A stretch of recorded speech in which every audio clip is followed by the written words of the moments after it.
Bom, então como eu falei, hoje a gente vai começar o capítulo 2 do livro, que as seções 2.1 e 2.2, tanto na sexta edição quanto na sétima edição, são essas seções aí, certo?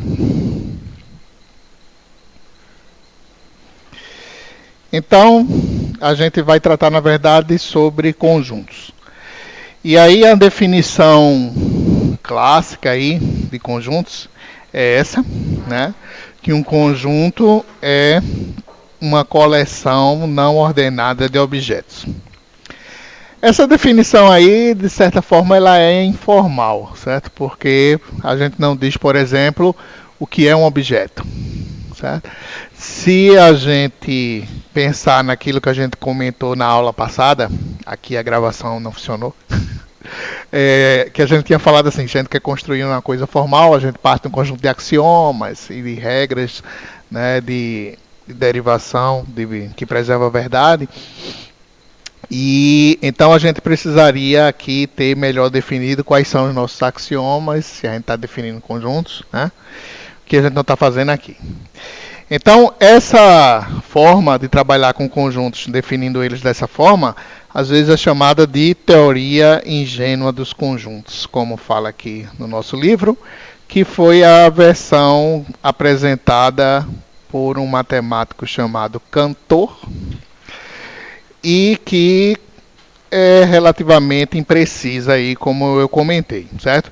Agora, essa não é a única forma de definir conjuntos, há formas mais precisas de enunciar a teoria de conjuntos, com axiomas formais e tal, mas a gente não vai ver essa forma aqui porque requer matemática mais avançada, digamos assim, certo? Então a gente vai ficar com a teoria original, digamos assim, a mais antiga, de Cantor, e ela vai ser suficiente para o que a gente vai precisar, certo? Então, dado isso, né, essa definição, a gente vai ter alguns símbolozinhos que a gente vai usar bastante, né, na nossa anotação. Então, aqui embaixo, então veja, esses objetos que fazem parte de um conjunto, a gente costuma chamar eles de elementos, né? Vou escrever aqui como, né, elementos de um conjunto, né?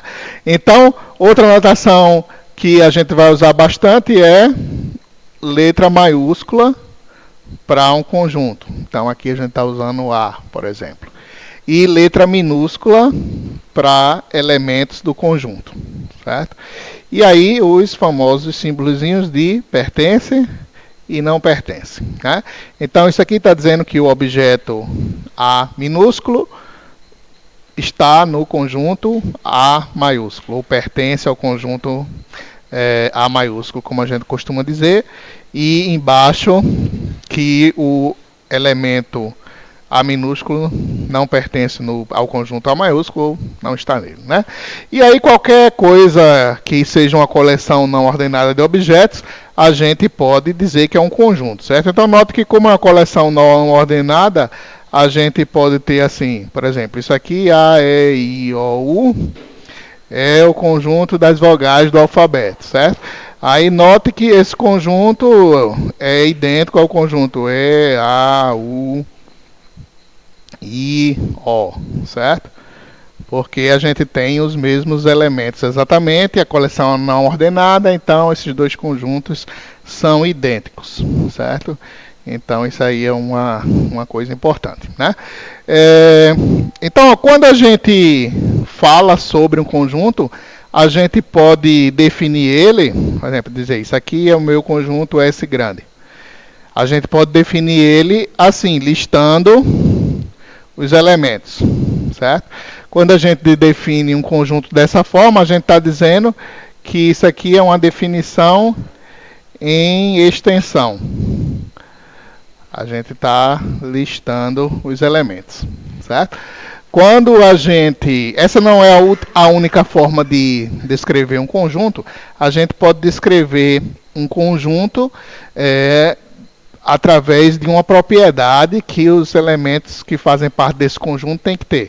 De tal maneira que quem tem essa propriedade faz parte do conjunto. Quem não tem essa propriedade não faz parte do conjunto. Certo?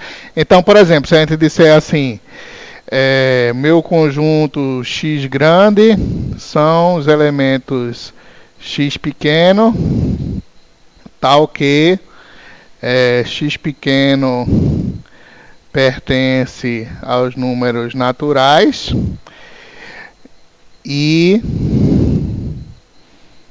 X pequeno é menor que 4, por exemplo.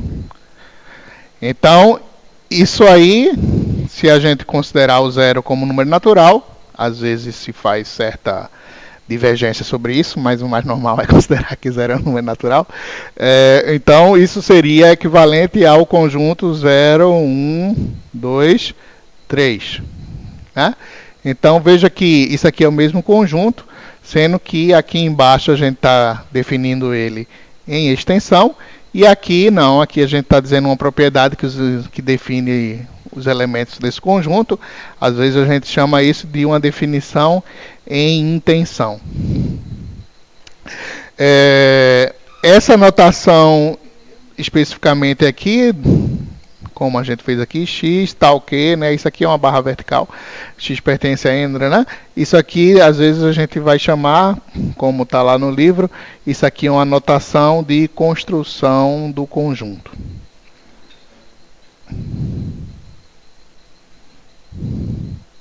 Certo? Ela dá a regrinha de construção do conjunto. Certo?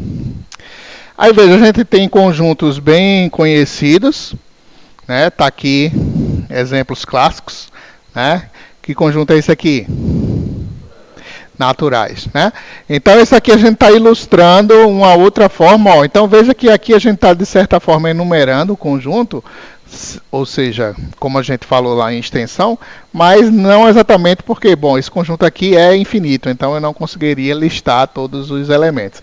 Então, na verdade, a gente está dando também a forma de construir esse conjunto, né? Ou seja, a gente vai notar que tem uma sequência óbvia aqui, que você vai saber continuar isso aqui para frente, e assim você vai notar que aí eu estou querendo dizer 0, 1, 2, 3, 4, 5 e assim até o infinito, e esses são os números naturais, né?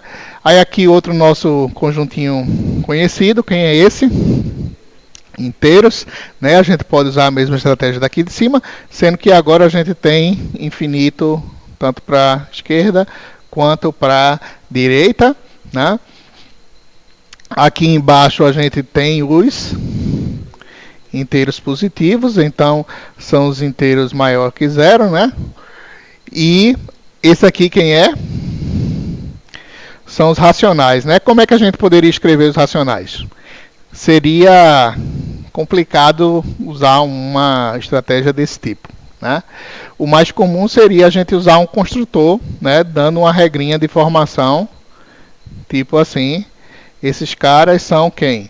São elementos do tipo P sobre Q, tal que P pertence aos inteiros, Q pertence aos inteiros. E qual é a última restrição aqui? Que não pode ser zero, né?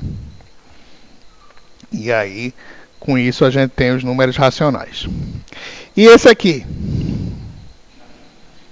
São o quê? Reais, né? Como é que a gente poderia definir os reais? Todos o quê? O que é todos? As bananas, maçãs e laranjas também. Então veja, não é muito intuitivo não definir os reais, certo? Às vezes a gente usa noções do tipo, imagine uma reta onde tem todos os números aqui ordenados, né? Indo para a direita você vai aumentando, para a esquerda você vai diminuindo. Então, os números reais são todos os números que estão nessa reta. Então isso aí é uma definição compreensível, mas ela é um pouco informal também, certo? Uma definição realmente formal dos números reais também é uma coisa complicada que precisa de matemática avançada, certo? Então a gente vai ficar com uma definição assim intuitiva também, certo? Então, às vezes, se você olhar na internet, você bota lá no assim, definição do conjunto dos números reais. Aí talvez você encontre algo assim meio malandro do tipo: o conjunto dos números reais é a união do conjunto dos números racionais com o conjunto dos números irracionais. Bom, parece uma boa definição. Aí, bom, mas para isso fazer sentido, você tem que ver, então qual é a definição dos números racionais? Aí você tem ela aqui, por exemplo, beleza. Aí a dos irracionais. Aí você vai ver uma definição do tipo, os números irracionais são os números reais que não são racionais. Ou seja, você tem a definição recursiva aí, você está definindo os reais em função dos próprios reais daqui a pouco. Né? Então, isso aí ainda não é uma definição formal, certo? Realmente. Bom, e aí qualquer coisa que a gente tem uma coleção não ordenada de elementos, a gente vai ter, vai poder construir conjuntos a partir delas, né? Um conjunto especial, digamos assim, é o chamado conjunto, como chama esse? Errei. Assim. Conjunto vazio, né? Ou conjunto nulo, que é aquele que não tem nenhum elemento, né, nele. Agora, note que esse conjunto aqui, por exemplo, não é o conjunto nulo. Esse conjunto aqui é um conjunto unitário que tem um único elemento, que é o conjunto nulo, certo? Então, da mesma forma, a gente poderia ter um conjunto que dentro dele tem um conjunto dos números naturais, o conjunto dos números inteiros, o conjunto dos racionais e o conjunto dos reais. Certo? Então, quantos elementos tem nesse conjunto? 4. Certo? 4 outros conjuntos. Por acaso, esses conjuntos são infinitos lá dentro, mas quantos elementos ele tem? Só tem 4 elementos. Certo? Bom, outra definição simples aqui, quando é que a gente diz que um conjunto é igual ao outro, a gente pode dizer que eles são iguais somente se eles têm exatamente os mesmos elementos, certo? Lembrando que não importa a ordem, né? Então, como a gente já falou, né? A, I, O, U é igual a I, O, U, A, coisa do tipo.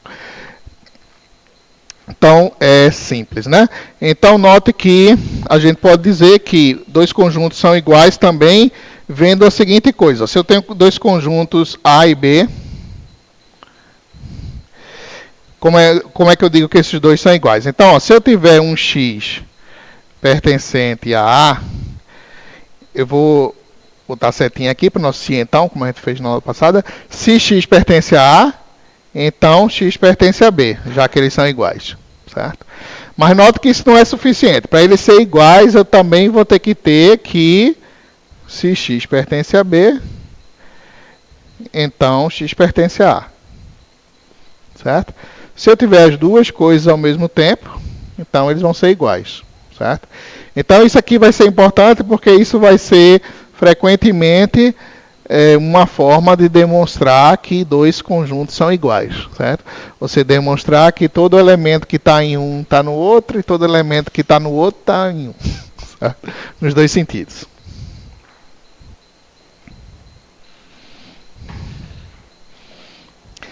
Aí a gente chega nos conhecidos diagramas de Venn, né, que é uma forma gráfica de representar conjuntos, né? Então, nosso conjunto A, I, O, U, a gente poderia ter uma... aconteceu um desastre aqui. O que é isso? Voltando. A gente poderia ter uma bolinha com os nossos elementos A, E, I, O, U, né? E ter isso graficamente assim. Vocês lembram que diagramas assim são muitas vezes usados também para mostrar relações entre conjuntos. Por exemplo, se eu tivesse um conjunto que tem o elemento U, aí talvez a gente desenhasse assim, ele passando por aqui, né, para mostrar que o U está nesses dois conjuntos, e aqui tem outros elementos desse conjunto que não estão nesse. Por exemplo, X, Y, Z. Né? Então, aqui graficamente, os elementos que estão nos dois é quem está aqui nessa região compartilhada pelos dois conjuntos. Os elementos que estão nessa região não compartilhada, seja aqui, é porque aqui do lado esquerdo só fazem parte desse conjunto e do lado direito só fazem parte desse conjunto. Né? Frequentemente a gente desenha dessa forma também.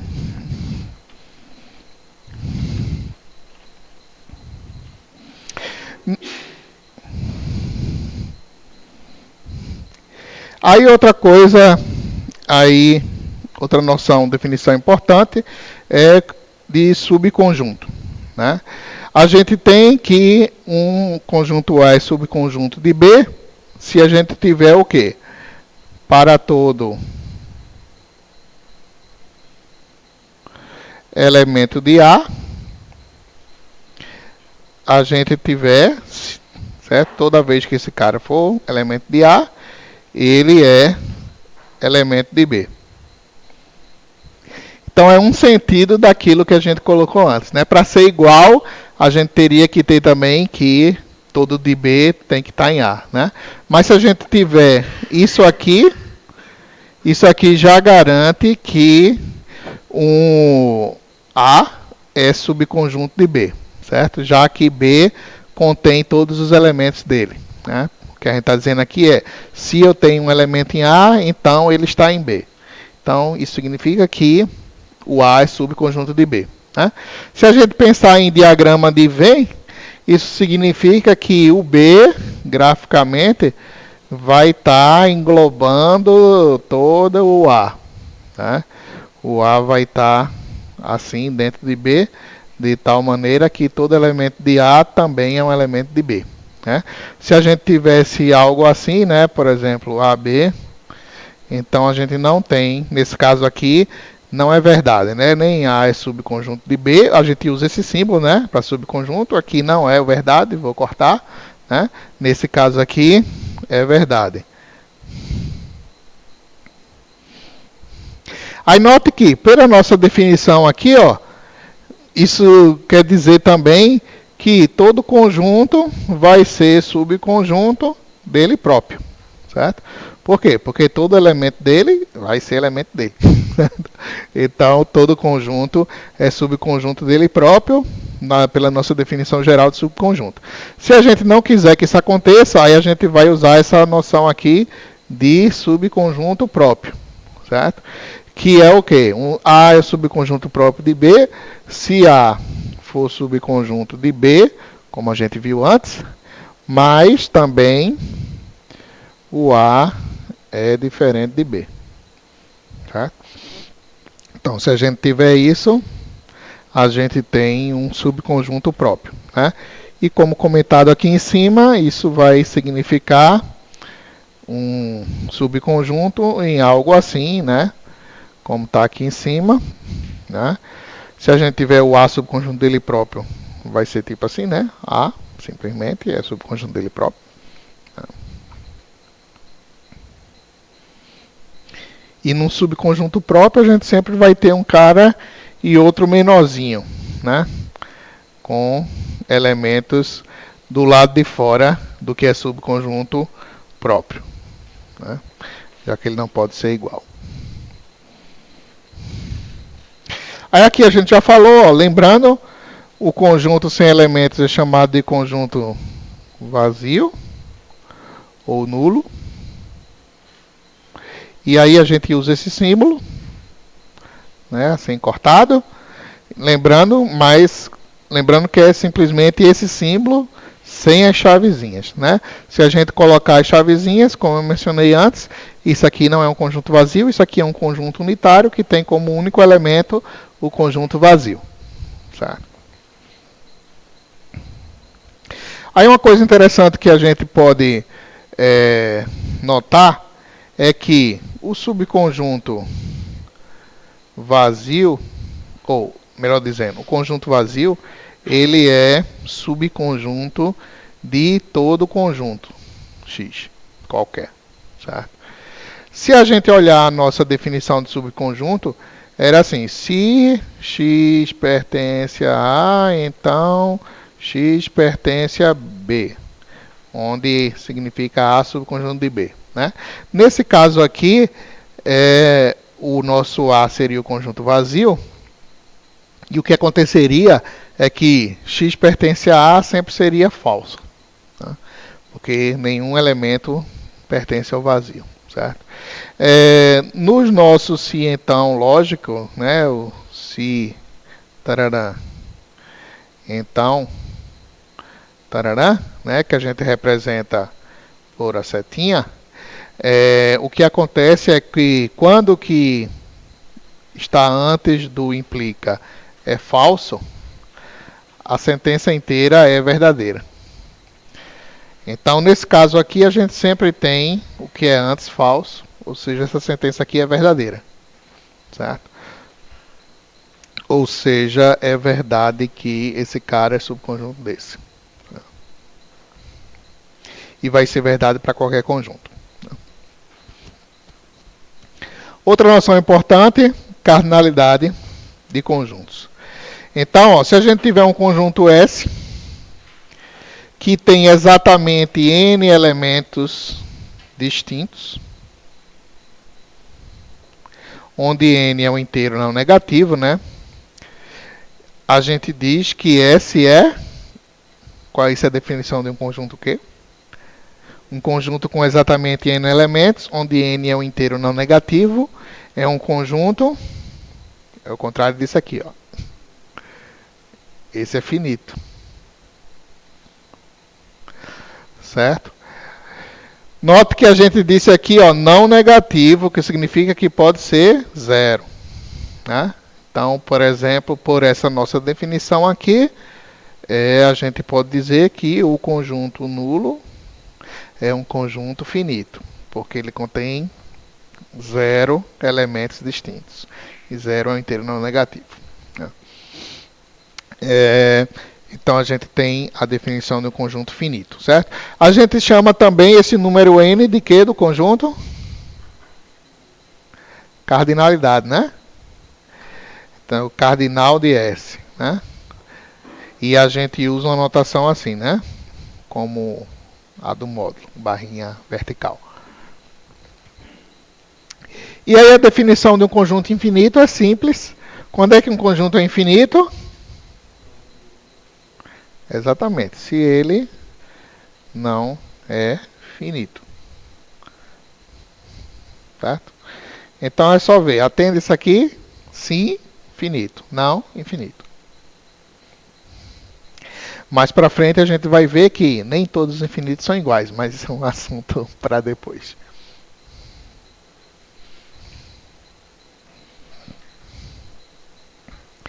E aí a gente tem forma de compor conjuntos ou construir novos conjuntos a partir de conjuntos que a gente já tenha.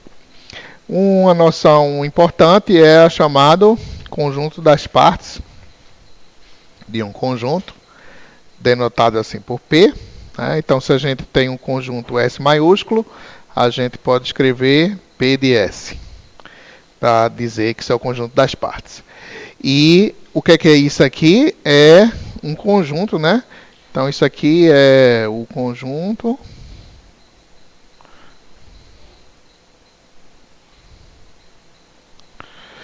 de que todos os subconjuntos de S. Certo? Então, por exemplo, se seu S for AB, quem vai ser P de S? Então, vai ser um conjunto de todos os subconjuntos. Qual é o subconjunto que é subconjunto de todo o conjunto? Ou qual é o vazio, né? Então o vazio sempre vai aparecer. E aí depois a gente vai ver os outros, por exemplo, só o conjunto que tem somente o A é um subconjunto de S. O conjunto que tem somente o B é um subconjunto de S. Quem é que está faltando? AB, já que o próprio conjunto é subconjunto dele próprio, seguindo a nossa definição, né? Lembrando que o conjunto das partes é simplesmente subconjunto, não é somente os próprios, né? Então, o próprio conjunto entra também, certo? Uma curiosidade para você verificar que, se você listar o conjunto das partes de algum conjunto finito, que tem a cardinalidade n, a cardinalidade de P de S vai ser 2 elevado a n. Então aqui a gente tem n igual a 2, cardinalidade do conjunto das partes seria 4. De fato, 4, 1, 2, 3, 4.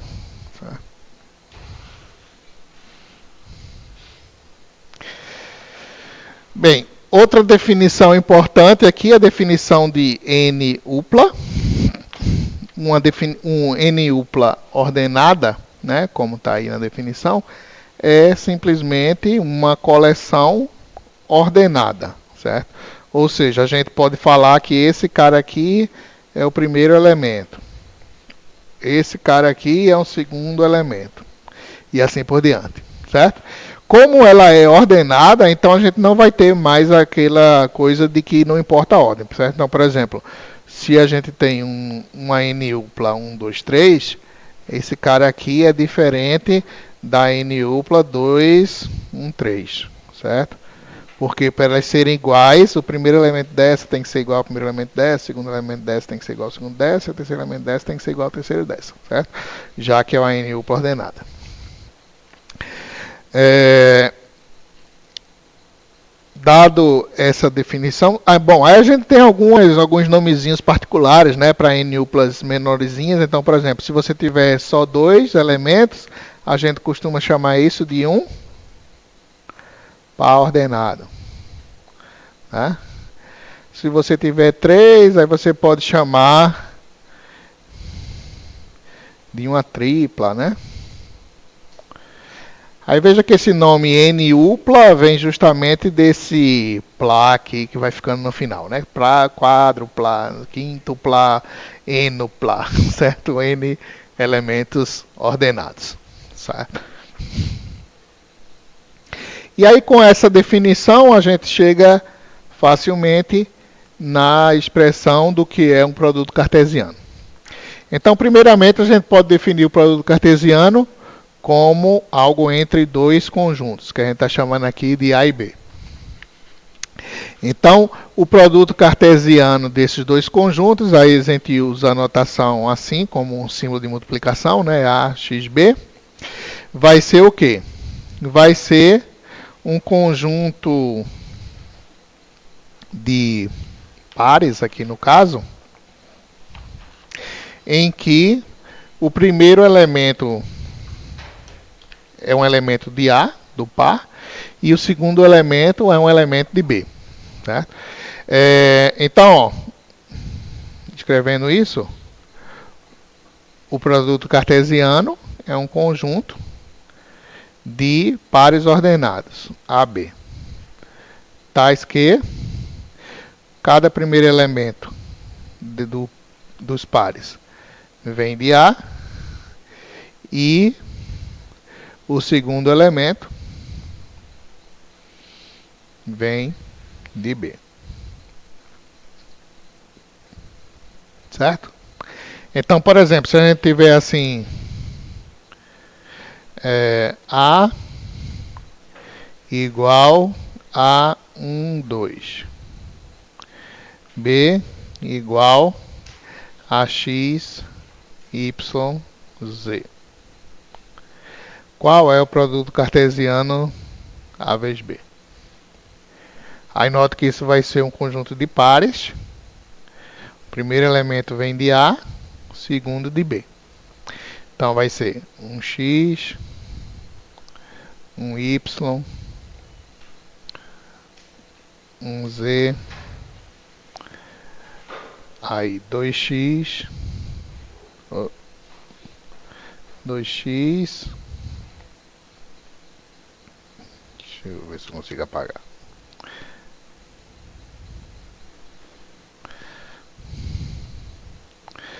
Dois x,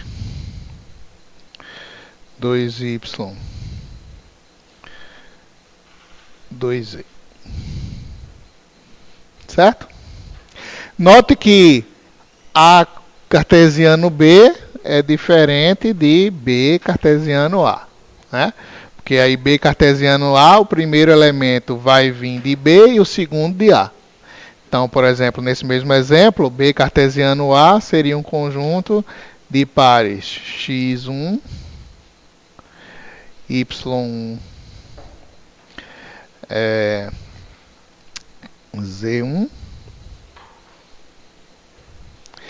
e x2, y2, z2, né? Note que esse conjunto aqui, B vezes A, é diferente desse A vezes B, porque aqui dentro a gente tem elementos que são pares ordenados, então um x não é a mesma coisa de x1, certo? Então esses dois conjuntos são diferentes. Aqui notem uma curiosidade, mais uma aqui, ó. Se o cardinal de A for n e o cardinal de B for m, o cardinal do produto cartesiano vai ser n vezes m. Né? Quando a gente falar sobre contagem, aí vai ser óbvio porque isso acontece. Bom, aí ó, do mesmo jeito que a gente define aqui o produto cartesiano entre dois conjuntos, a gente pode definir para n conjuntos, certo? Então, deixa eu limpar aqui um pouquinho. O que seria estender essa definição para n conjuntos? Seria simplesmente dizer que o produto cartesiano desse n conjuntos vai ser um conjunto de n uplas, onde o primeiro elemento da n upla vai vir de A1, o segundo vai vir de A2, o terceiro vai vir de A3 e assim por diante, até que o enésimo vai vir de AN. Certo? Então, por exemplo, se você tem três conjuntos, assim, A igual A1, 2, B igual a AB e C igual a XY. Então, se a gente fizer A vezes B vezes C, assim para o cartesiano, isso aqui vai ser um conjunto de triplas ordenadas, onde o primeiro elemento vem de A, o segundo vem de B, o terceiro vem de C. E aí a gente constrói todas as possibilidades aqui. Né? A, Y. Né? E 1, B, X. E assim por diante, certo? No caso aqui, a gente vai ter 2 vezes 2 vezes 2, 8 elementos. Né? Todas as combinações aqui do primeiro elemento vindo... O primeiro elemento vindo de A, o segundo de B e o terceiro de C. Certo?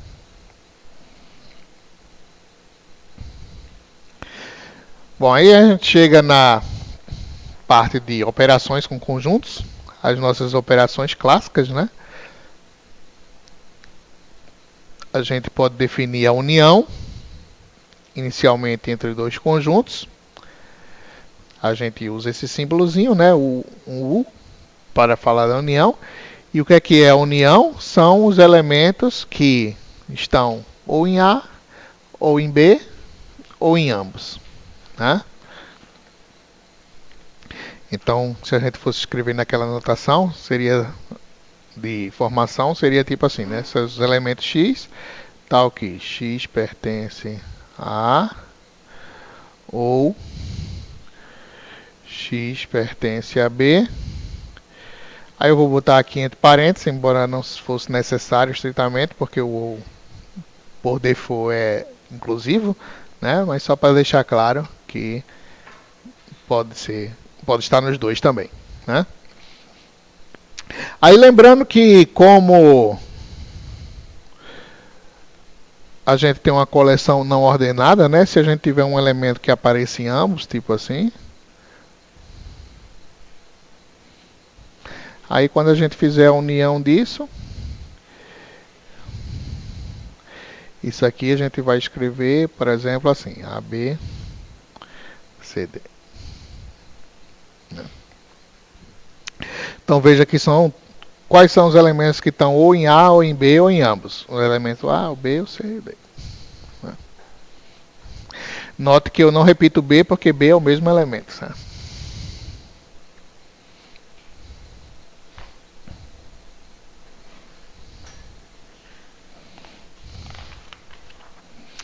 Outra operação clássica é a da interseção.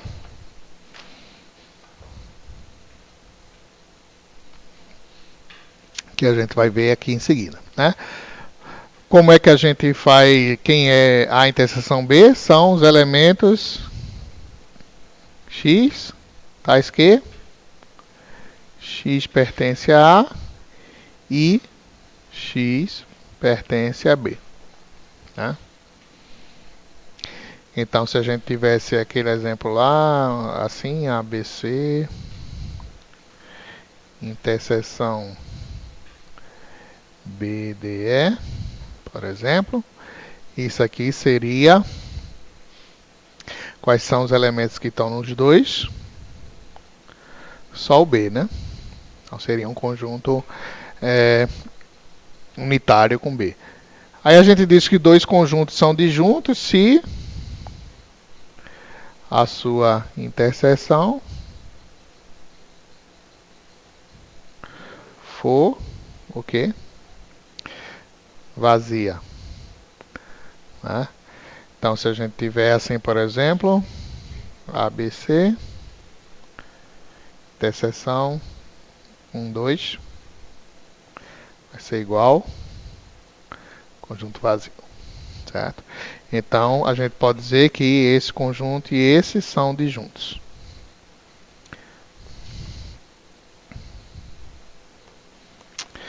Outra operação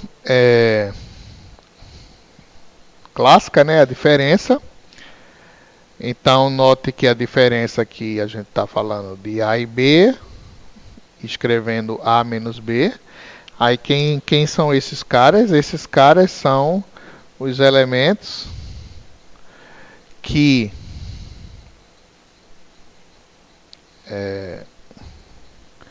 pertencem a A, né, e não pertencem a B. Né? Então, por exemplo, se a gente tem aqui ABC menos CDE, então isso aqui vai ser... Então, quem é que está em A e não está em B? O A e o B. Né? Aí note que em geral, ou a gente pode dizer assim, né? A menos B pode ser diferente de B menos A. Né? Em geral é diferente. Por exemplo, se a gente fizer esse mesmo exemplo no sentido inverso, né? CDE menos ABC. Isso aqui vai dar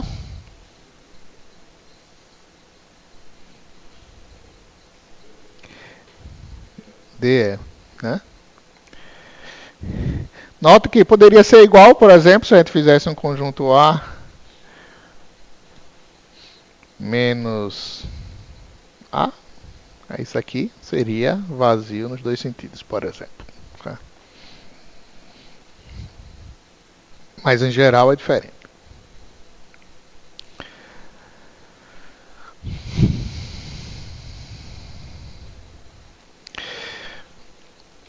Bom, às vezes a gente fala da noção de um conjunto universo. O que seria esse conjunto?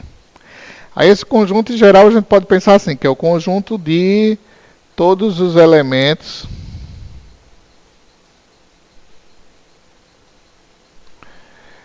em consideração, por exemplo.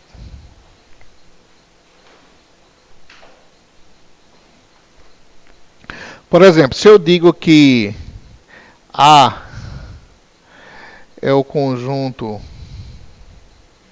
das vogais do nosso alfabeto,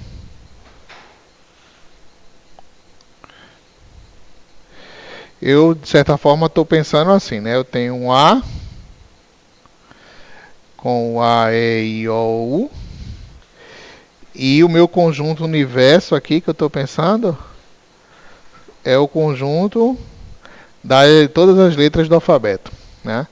Então, o meu conjunto universo aqui, que a gente normalmente chama de U, né?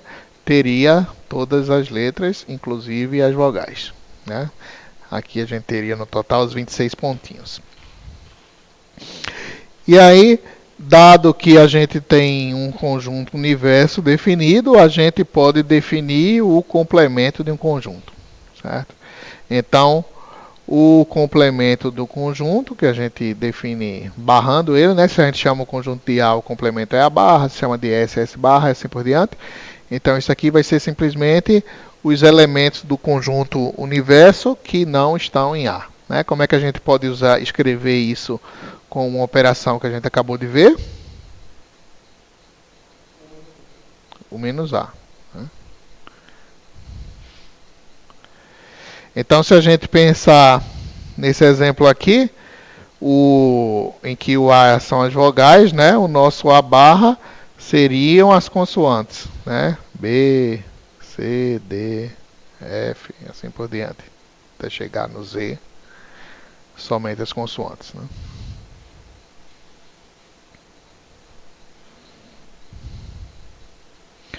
Ok?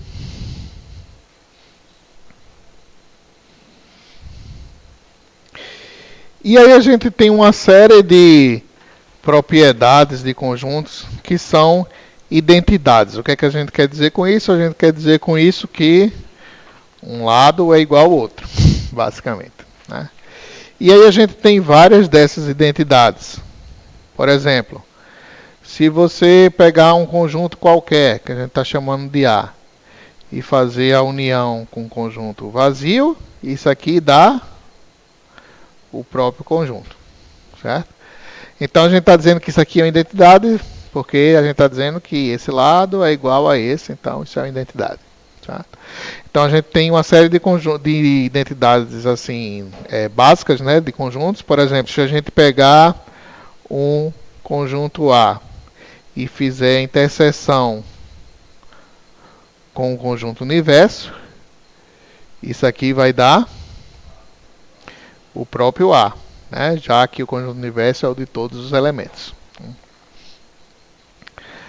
Então, essa categoria de identidades a gente chama de propriedades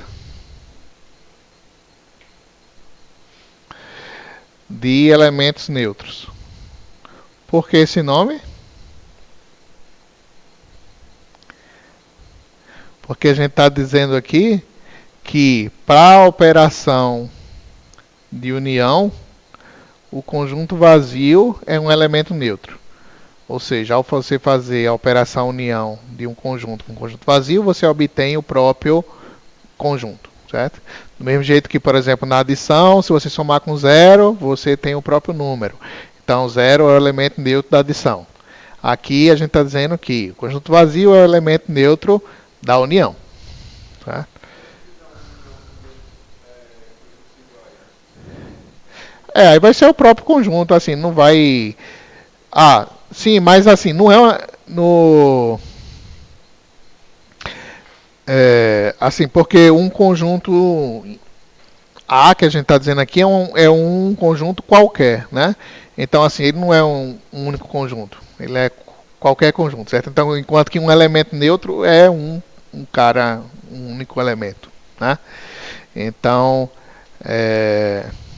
assim, o próprio conjunto não seria um elemento, porque assim você está variando, né? Não é sempre o mesmo, é o próprio conjunto, entendeu?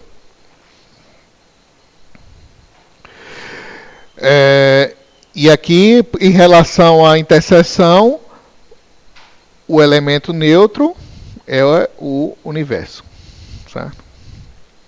Então, vocês podem ver lá no livro uma lista maior de identidades, né? Então, por exemplo, tem outra lista de propriedades aqui, que é outra categoria, que é assim: A união universo é igual ao universo. A interseção vazio vai ser vazio, né?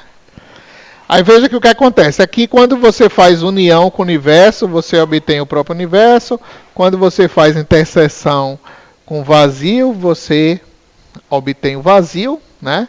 É como se você eliminasse aqui o que você passou, fez a união, e ficasse só com aqui o universo no caso da união e no caso da interseção o vazio, certo? Então, é como se esse cara aqui pouco importa com quem você vai fazer a união em relação ao universo, pouco importa com quem você vai fazer a interseção em relação ao vazio, sempre vai dar o universo no caso da união, vazio no caso da interseção. A gente pode dizer que esse cara aqui domina qualquer conjunto em relação à união, esse cara aqui domina qualquer conjunto em relação à interseção. Aí por isso que ele chama isso de propriedades de dominação. Certo? Aí tem outra coisa lá. Então, por exemplo, aqui, ó, A união A igual a A. A interseção A igual a A. Você tinha comentado lá quando a gente falou de elemento neutro. Sendo que eu falei, não, a gente não pode chamar isso aqui de elemento neutro, porque isso aqui não é um elemento. Isso aqui é um conjunto qualquer que você está usando, não é um elemento fixo, né? A gente não pode dizer que A é um elemento neutro, porque A não é um elemento fixo, é um conjunto qualquer. Então, na verdade, isso aqui é verdade, né? Uma união de um conjunto com ele próprio dá ele próprio, interseção também, mas a gente não vai chamar isso de elemento neutro, a gente vai chamar isso de propriedade de idempotência.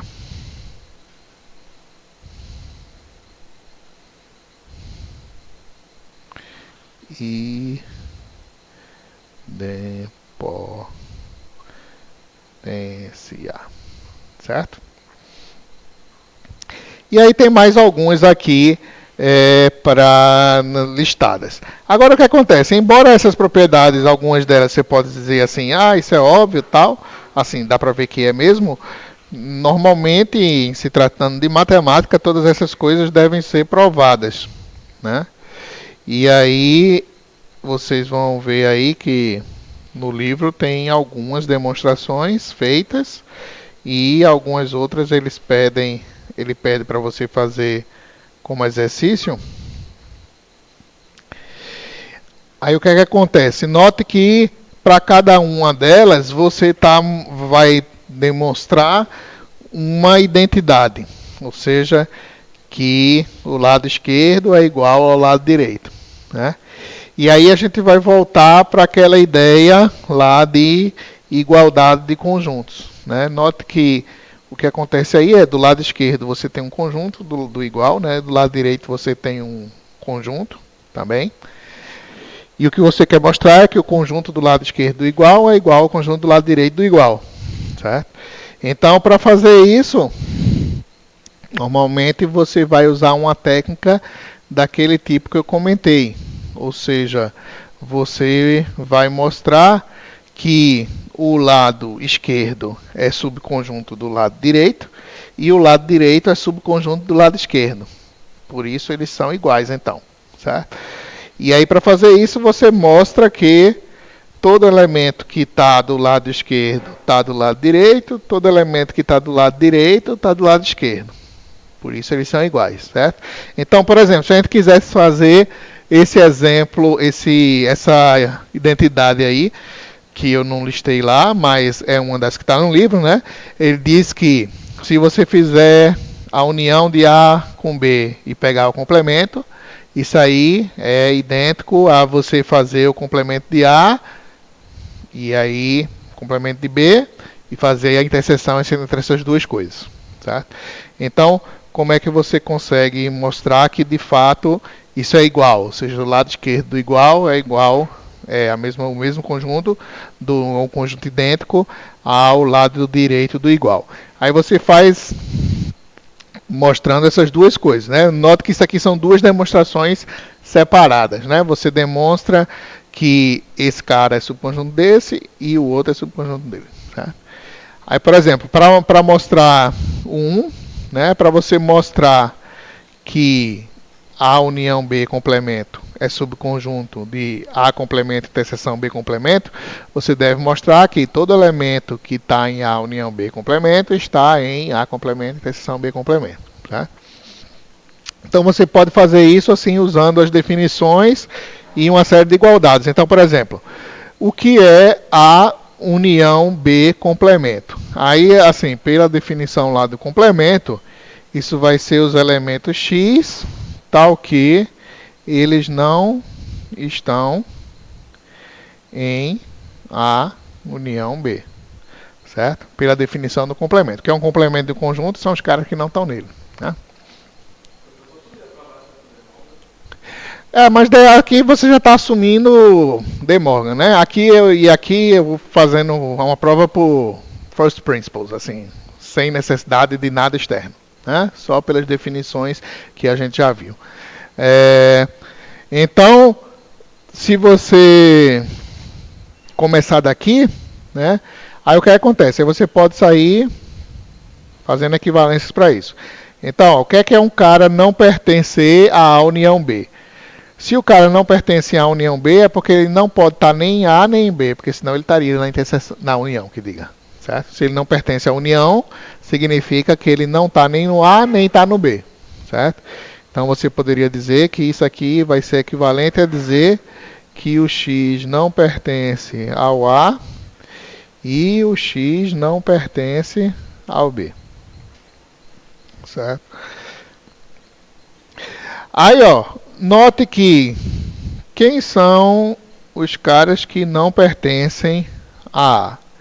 São os caras que pertencem ao complemento de A, por definição.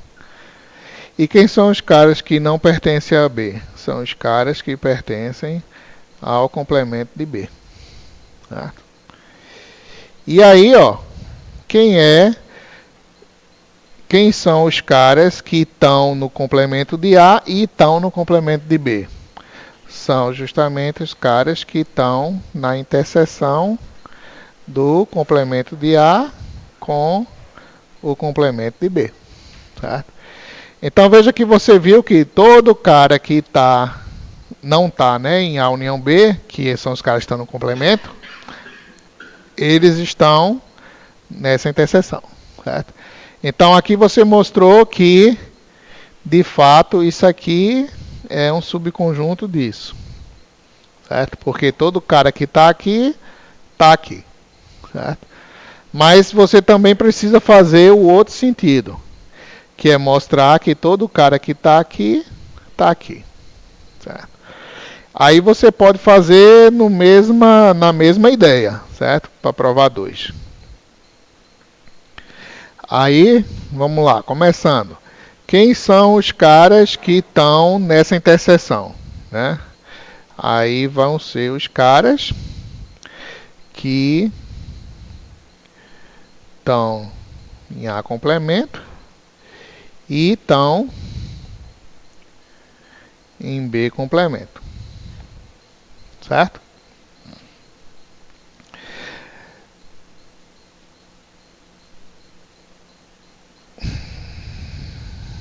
Ok? Aí, ó, o que é o cara tá em A complemento e tá em B complemento? São os caras que não estão em A, né? E que também os caras que não estão no B, certo? Que x pertence a barra é dizer que x pertence a A. E x pertence, ou não pertence a A. E dizer que x pertence a B barra é dizer que x não pertence a B, certo? Pela definição do complemento. E aí, bom, se o cara não pertence a A e não pertence a B, significa dizer que esse cara também não pertence a união B, certo? Por quê? Porque a união B são os caras que pertencem a A ou a B ou a ambos. Se ele não pertence a nenhum dos dois, ele não está na união, certo? Aí, quem são os caras que não pertencem à união B? São os caras que pertencem ao complemento, à união B, que é o lado de cá. Ou seja, você mostrou que todo cara que está aqui está também lá, que é o lado contrário, certo? Então, para mostrar a igualdade, você mostra que todo cara daqui está aqui e que todo cara daqui está lá. Foram essas etapas 1 e 2, certo? Então, muitas vezes, quando você quer mostrar igualdade entre conjuntos, você usa essa estratégia, certo? Mostra que todo elemento que está de um lado está no outro, todo elemento que está do outro lado está no outro. Então, eles são iguais.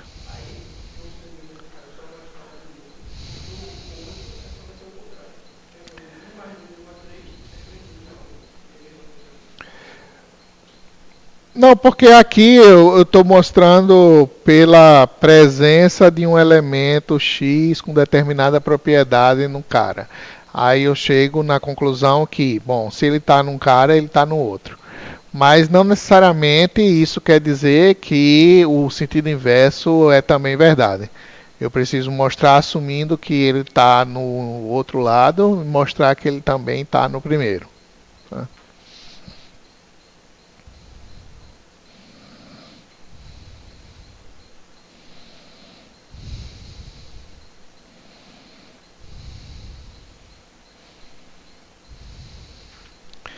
Veja, quando a gente definiu produto cartesiano, por exemplo, a gente viu que a gente podia começar definindo o produto cartesiano em se tratando de dois conjuntos apenas, mas essa noção poderia ser estendida para um número n de conjuntos quaisquer, né?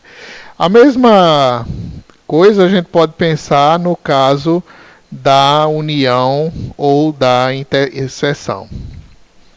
Então, a gente pode dizer ou falar da união de uma coleção de conjuntos, certo? Então, em vez de ter só um conjunto A união um conjunto B, a gente pode ter uma união de uma coleção, assim, A1, A2, A3, tarará, até a N, certo? Então, o que é a união de uma coleção desses conjuntos? Aí isso vai ser simplesmente todos os elementos, né? Todos os elementos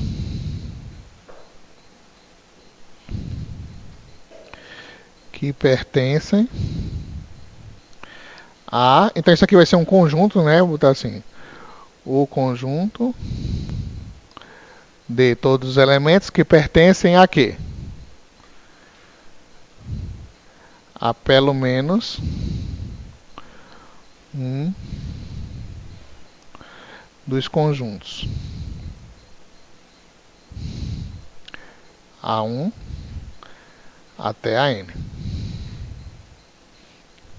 Certo? Então, por exemplo, se você tem A é 0, 1, B é 1, 3 e C é AB, aí você tem que A união B união C vai ser 0, 1, 3 AB. Tá? Aí a gente usa pode usar uma notação para essa união de coleções, né, união generalizada, usando o termo que está aqui em cima, do jeito análogo como a gente tem somatórios, né, esse símbolo aqui para fazer uma soma de vários termos, a gente pode ter usar um símbolo de união grandão para dizer isso. Então a gente pode dizer assim, ó, essa união A1, A2, tarará, AN, a gente pode representar isso por um símbolo grande de união, né, de uma variável I que vai de 1 até N de conjuntos AI, certo? Então a gente pode usar isso aí também, essa notação. Isso é uma notação. Note que isso é a mesma coisa disso, certo? É só para facilitar a escrita em algumas demonstrações, em coisas do tipo. Do mesmo jeito que a gente tem união de coleção, a gente também pode ver interseção de coleções, certo? Então é análogo, né? Isso significa dizer que a gente vai definir interseção em coleções de conjuntos. A1, A2, A3, tarará, até a N. E isso é o que? É o conjunto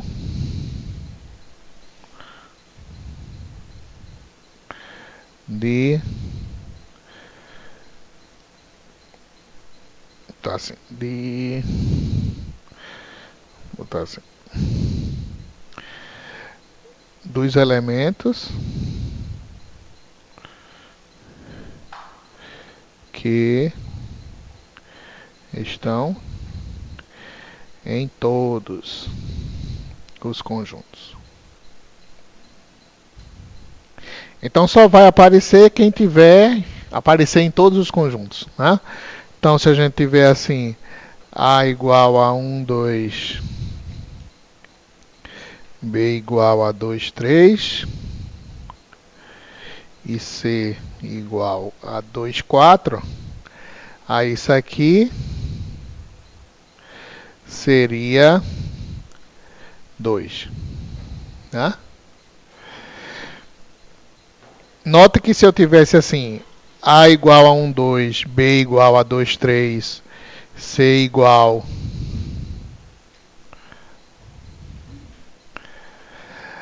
a 3, 4, aí agora a interseção seria nula, certo? Nota que esse com esse daria só 2, esse com esse daria só 3, mas não tem nenhum elemento que pertence a todos, né? Então, nesse caso aqui seria nula. E aí a gente pode usar o símbolo grande lá de interseção, né? Do mesmo jeito que a gente fez com a união, dizer assim, A1 interseção A2 interseção tarará, interseção AN, a gente pode usar a notação de uma grande interseção de I igual a 1 até N dos conjuntos AI, certo? Note que isso aqui, que eu estou usando o I, a gente pode usar outra variável, né? Dependendo do contexto, posso dizer J e botar um J aqui, né? Também não necessariamente começa de 1, se meus conjuntos fossem A0, A1, aí isso aqui poderia começar de 0, por exemplo, né? E tudo depende do contexto que a gente estiver usando, tá?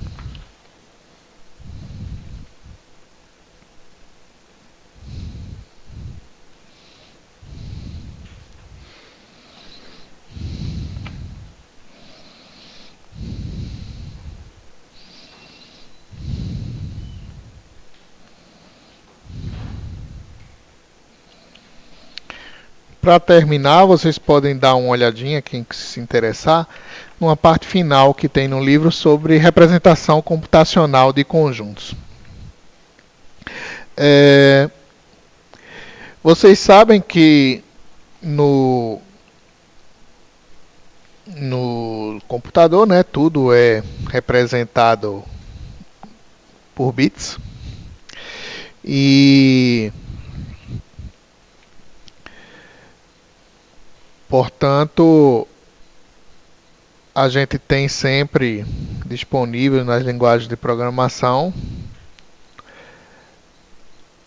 operações binárias, ou seja, com coisas que são consideradas como cadeias de zeros e uns, né?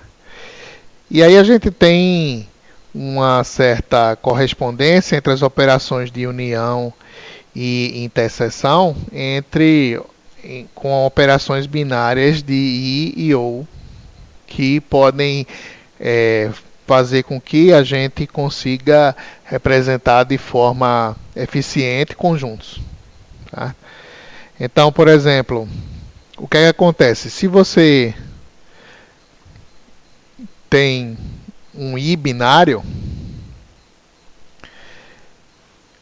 esse cara vai ser uma operação entre bits, ou seja, de um lado eu vou ter um 0 ou 1 e do outro lado eu vou ter um 0 ou 1, né? E um i binário é como um i lógico. Aí a gente vê a ligação entre a lógica e a computação digital, né? O que é que acontece? É como se o 0 fosse nosso falso e o 1 fosse o nosso verdadeiro. E aí o resultado dessa operação, no caso de um i, ela vai ser verdadeiro, ou seja, 1, apenas no caso dos dois operandos serem 1, né? Então, por exemplo, se eu fizer 0 e 0, isso dá 0. 0 e 1, isso dá 1. 1 e 0, ou dá 0 que diga, é i, né? Só quando os dois são 1 é que dá 1. 1 e 0 dá 0. 1 e 1 dá 1, né? Então o que acontece? Note que o i binário, ele se comporta como uma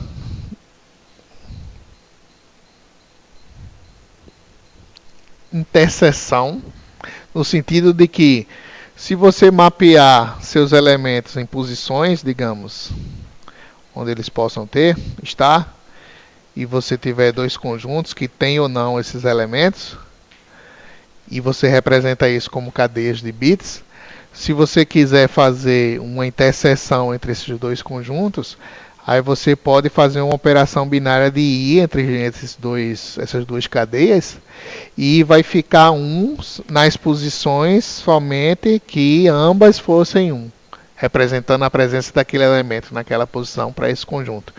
Então, no final, ao fazer um i, você vai ter somente as posições que eram ativadas, digamos assim, nos dois conjuntos, vão continuar sendo 1, que corresponde à interseção, tá?